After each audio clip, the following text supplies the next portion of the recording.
Hello everybody, my name is Jessica and welcome to week 5 of our lab, and we're going to be doing the fire and balloon experiment.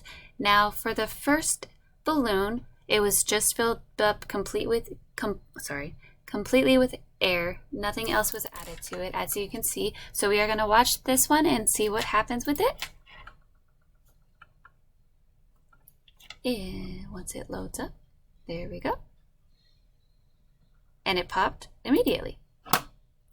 Now, if we go to the second balloon, the purple one. So with the purple one, it was filled up with about 8 to 12 ounces of just tap water, faucet water, and then the rest of it was filled up with air. So it kind of looks like there's like a little lake at the bottom of the balloon. Now we are going to watch this one to see what happens with this one.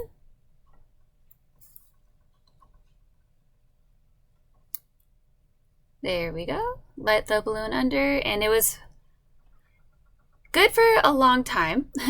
And then it eventually ended up popping. Now, to talk about what happened with the first one with the air, when fire was mixed with the rubber ended up getting too hot and it couldn't resist the pressure that the fire was placing on the rubber, and it burst and exploded.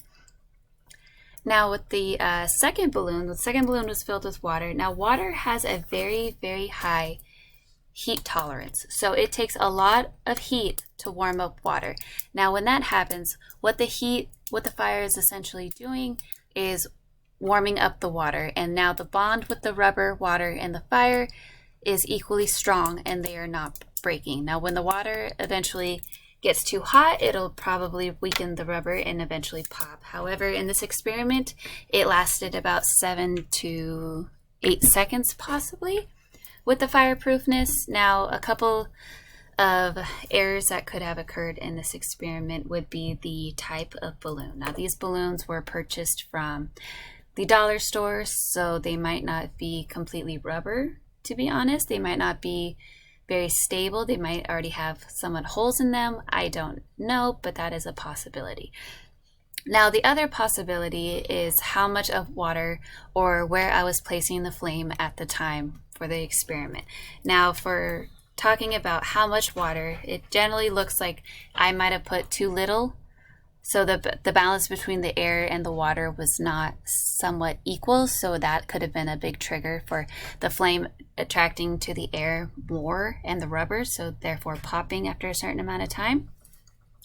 And then the other possibility that it could be was the placement of the flame. That, as you can see, when I lit the lighter, I kind of started on the sides and then went underneath.